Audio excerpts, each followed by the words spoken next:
ஐயா, எனக்கு ஒரு சந்தேகம். நாம் கடவுளை பத்தி அறிகிற அறிவியல் வர வேண்டுமா, அல்லது கடவுளுடைய வார்த்தையை பற்றிய அறிவியலில் வளர வேண்டுமா? இந்த இரண்டிலும் நல்ல கேள்விகள் நிச்சயமா இருக்கிறது. இந்த வாழ்வை இயக்கவும் படைத்தவரை புரிந்து கொள்ளவும் வார்த்தை அவசியம். அந்த வார்த்தை தான் கடவுளை பற்றிய அறிவியலுக்கு ஒரு வரைபடமாக அமைகிறது.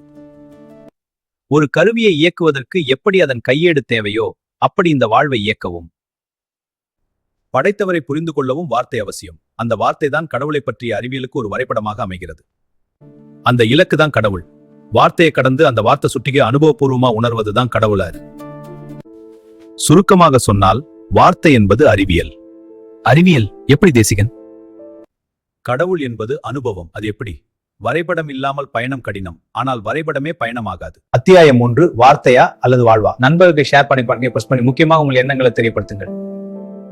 இந்த சேனலை சப்ஸ்கிரைப் பண்ணுங்க.